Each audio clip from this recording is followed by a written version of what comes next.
The situations portrayed in this program are very dangerous. They have been performed by trained professionals in order to replicate worst-case scenarios of real-life hazards. Viewers should not, under any circumstances, attempt to replicate any of the situations presented in the program. The Panic Room.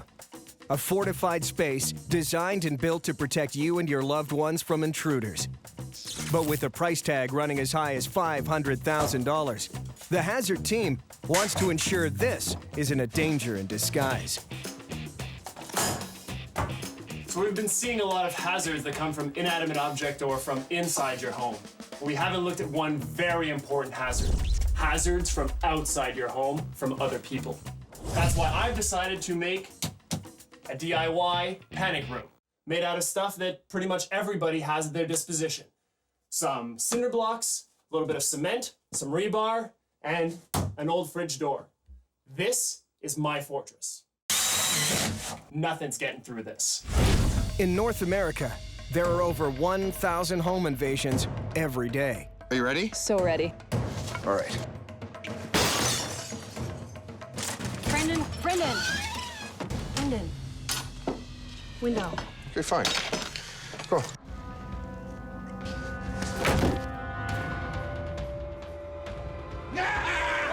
But instead of letting people escape, the Panic Room locks people up. You'll never get me in here, criminals! And only a wall separates them from danger. Come on, Dan, it's just us. Who's us? It's the only two friends you have. You think that's gonna keep us out here? Please, try to get in here. I've got cinder blocks and a solid steel door. Dan, we're gonna show you why this is a hazard. I dare you. Pretty sure I could just kick this door open and save us all the effort. Dan, I suggest you back away from the door. I'm not too worried. Ooh, that tickled. Ooh! Can I go get my sledgehammer? Yeah, I'll work on this.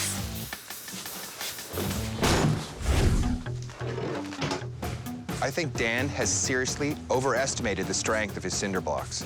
I'm gonna get in there with nothing more than a sledgehammer. This is gonna work. Now locked inside, Dan is in a tight spot. His only option? Wait for Brendan and Francesca to give up or break in.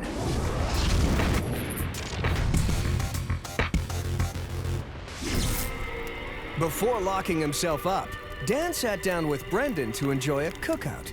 How do you like your marshmallow? I like a nice golden brown.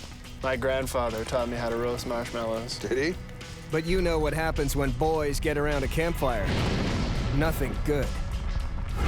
74% of camping injuries are campfire related, and their severity depends on what's burning. Oh. This is your typical campfire. It's good for roasting marshmallows and not really all that hard to put out. All you need is a good water fire extinguisher. And that's that. This is a grease fire with motor oil and vegetable oil. Much more hazardous and extremely hard to put out. You can't put this out with a water extinguisher, so I'm gonna use a CO2 extinguisher. The CO2 will displace the oxygen, choking the fire. And that's that. With the right extinguisher for the right fire, 80% of all fires can be put out without involving the fire department. But what about those objects that don't just burn? They explode. Whoa, you want to put shotgun shells in the fire? Yes, I do. A shotgun shell is a plastic casing filled with an explosive material called cordite, tiny steel balls, and a primer. When the primer is struck, it ignites the cordite.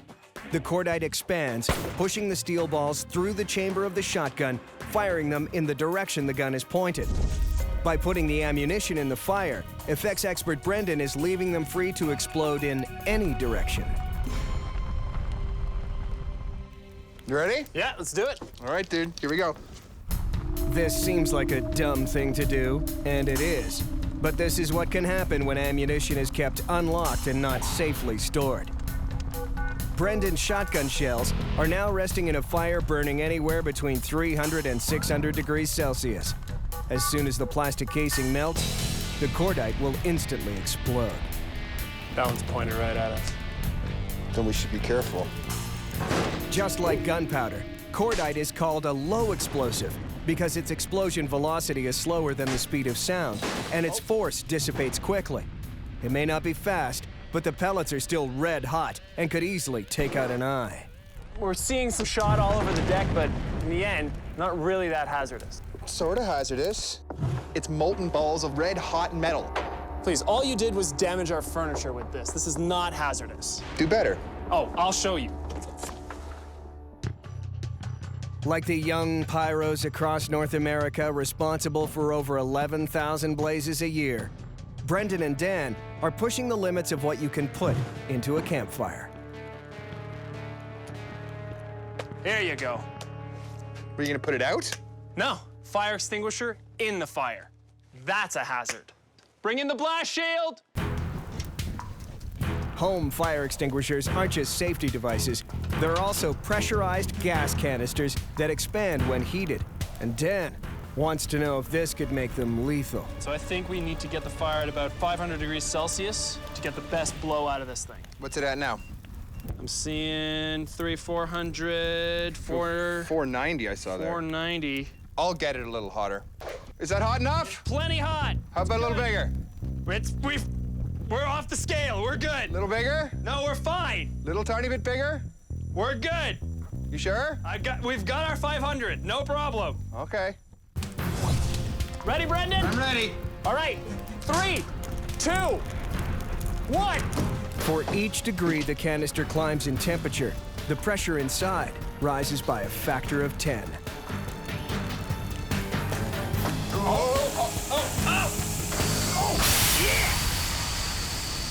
Well, on the which was scarier scale, I still say shotgun shells. Special effects expert Brendan's superheated shotgun shells could easily have caused serious bodily injury. Those fire extinguishers you keep next to your stove, you can keep them there safely for a reason. Because this extinguisher uses a plastic nozzle, the pressure couldn't build to its explosive potential. Had this been an industrial extinguisher with a stronger nozzle, this could have been a much more violent explosion. Allow Dan to demonstrate. Using the same experiment as before, Dan is going to put out an electronics fire. Now in this fire, I'm gonna have some lithium batteries. This is a combustible metal, and once it gets going, there's not a whole lot that can put it out. So I'm gonna need a special foam extinguisher. The foam is designed to smother the fire, preventing oxygen from further fueling the reaction that burns up the electronics. Now normally fire extinguishers are canisters under pressure. Instead of pressurizing this one, I'm gonna give it a sudden burst of pressure with a black powder bomb that I've waterproofed. Under normal pressure, an industrial extinguisher has a constant force of 195 psi. But the pressure can build up to 2,000 psi, making it more like a missile ready for launch.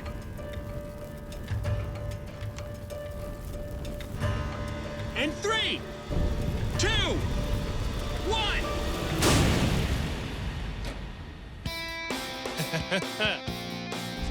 Now, this may not be the traditional way of using a fire extinguisher, but it got the job done. When the canister explodes, it releases foam all over the fire, snuffing it out. Brendan and Francesca have a job to finish too. Dan is walled up inside a panic room. Ooh, that tickled. Brendan has a test to see how well those walls hold up.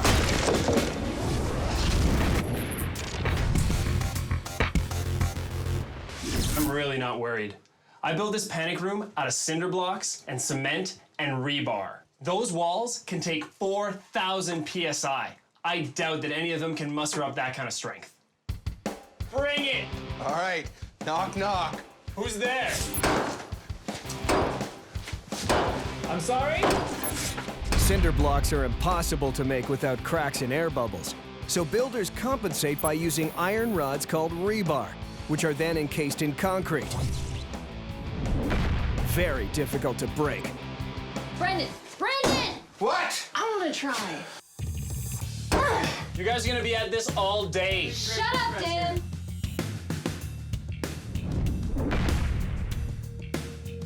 Frankie, Frankie, What? Frankie, this is taking too long. Look, we're like an inch in There's got to be a quicker way. What if we tried going through the door with a shotgun. with the shotgun? Can we get a shotgun? I got a shotgun. So we get the shotgun. Okay. We're coming for you, Dan.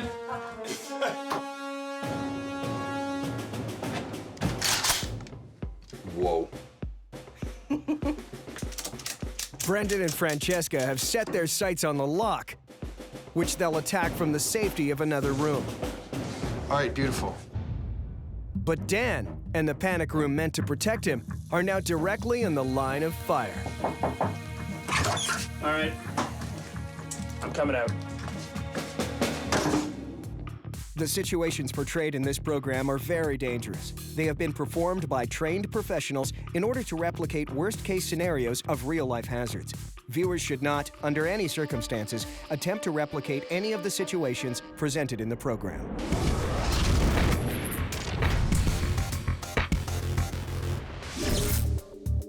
An electric fence is the first line of defense against unwelcome guests.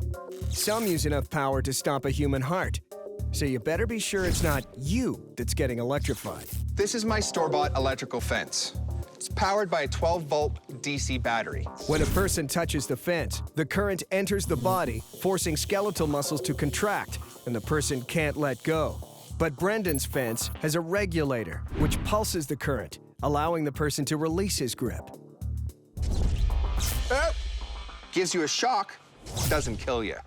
What will kill you is Dan's DIY fence here, which he's built without that regulator.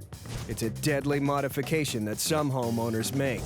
If you complete the circuit on this fence, you're gonna end up lighting up like that light bulb. And human electrocution isn't the only hazard. Any brush, grass, even garbage that touches a fence is a potential fire hazard to property, both outside and in. To prove it, Francesca's placing metal rakes full of highly flammable grasses and herbicides on top of each fence. If the metal sparks, the grasses can easily ignite. Gentlemen, start your fences. I don't know about that, dude. That looks so makeshift, I can't see that doing anything. That's exactly why it's hazardous. I'm surrounded by exposed wire without a regulator and 12-volt DC running through it. In the same way the pulsing current in Brendan's consumer fence prevented electrocution, it's also keeping it from igniting the debris.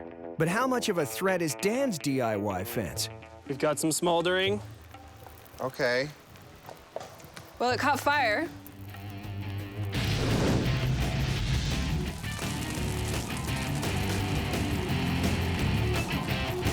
Okay.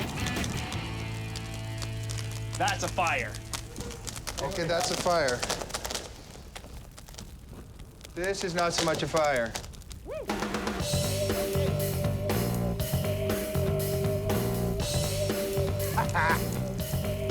In only a matter of seconds, Dan's homemade electric fence was powerful enough to create a grass fire that's not only a hazard to everything outside, but also anyone unfortunate enough to be inside.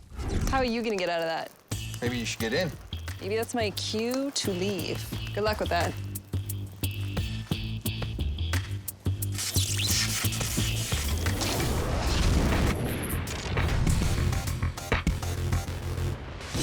Brendan and Francesca are trying to prove that a panic room can be compromised. And they've brought along some serious firepower to do it. It's go time.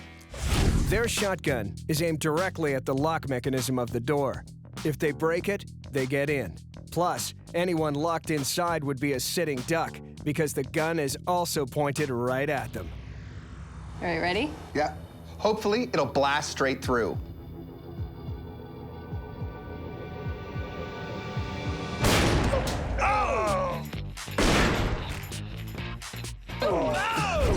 So sorry. I see a hole through at least the first layer of the door. Oh, no!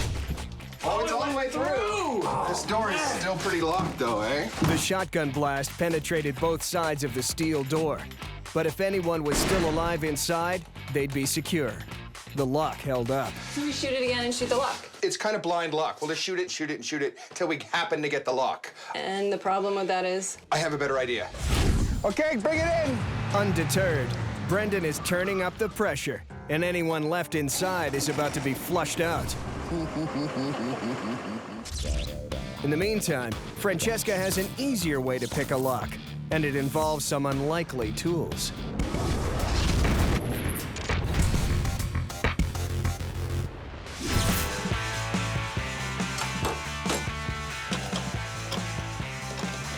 I've just put my sandwich inside this lockbox. I've locked it up with 2 different kinds of padlocks, and I could use the keys to open it, or I could show you some interesting ways to get into these locks. Padlocks have a shackle, a chamber, and a locking mechanism connected to a lever. To open the lock, the lever must be pulled back, releasing the shackle from the chamber. Whether a key is used or something else, the lock will only open if the lever is moved out of the way. I'm gonna show you how to open this lock with just a pop can. Although it might seem impossible, Francesca only needs to cut a tiny piece off the pop can and it turns into a lockpick. And the important part here is that you have a little tab sticking out the top. Fold it in half. And then I'm gonna jam this little tab into the space between the lock base itself and the latch. And then you do the same for the other side. With both the tabs and the lock cylinder, all Francesca has to do is rotate them to move the lever and release the shackle. 1 lock down, 1 to go. Earlier, Francesca picked a padlock with nothing more than an empty pop can. 1 lock down, 1 to go. Now, she'll try the same thing using compressed air.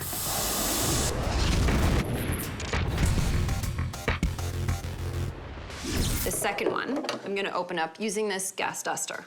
It has compressed air that you use to clean electronic equipment. When you turn it upside down, it releases fluorocarbons, which come out at -60°C, freezing anything it comes into contact to. So I'm gonna spray directly into the key insertion point. Now that the lock is all frosty, I'm gonna hit it with a chisel and a hammer so that when I hit it, it breaks the pins and releases the lock.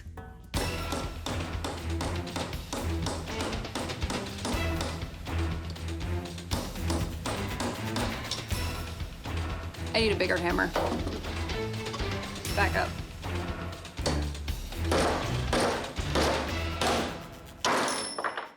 Small hammer didn't work, big hammer didn't work, so now I'm gonna use a socket wrench.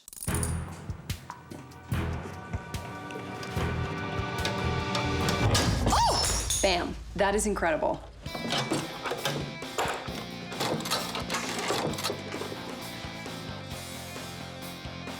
Next time you go to lock up your valuables, think about the fact that all it took was a pop can or can of duster spray to blow this thing open. It seems nothing's as secure as you might think. Brendan has a job to finish of his own, and he's come up with an idea on how to flush Dan out of his hiding place.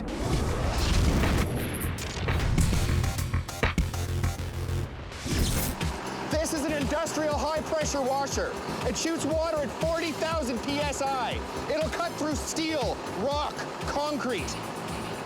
I don't think Dan's panic room is gonna be much of a challenge.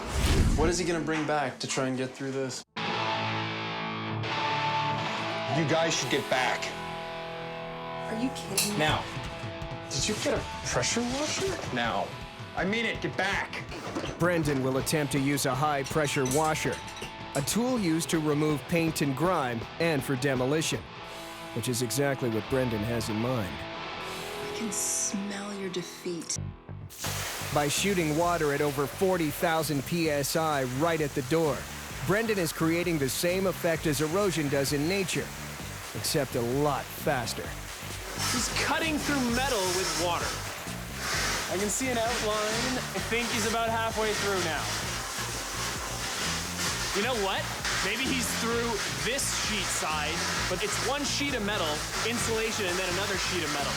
So he might actually only be through the first sheet. He's cut through almost the whole door. Oh, it's coming loose. Yeah, Coming that loose. front panel's coming off. Oh, just hit it. Oh, it's coming off! Oh, amazing! Oh, my panic room. That was nuts. That was fun, though, eh? So, Amazing. the pressure washer was set at what, 5,000 PSI? 40,000 PSI. 40,000 PSI. But look at this. You see that? Yeah. It actually ate through the cinder blocks and chewed through my shelving unit. Yeah. You got in the room. Did you hear that, Brendan? One more time, I missed it. You got in the room. We're in. There's no such thing as an impenetrable room. Given the right tools, someone's gonna get in. What you gotta consider is, are you locking danger out or trapping yourself in?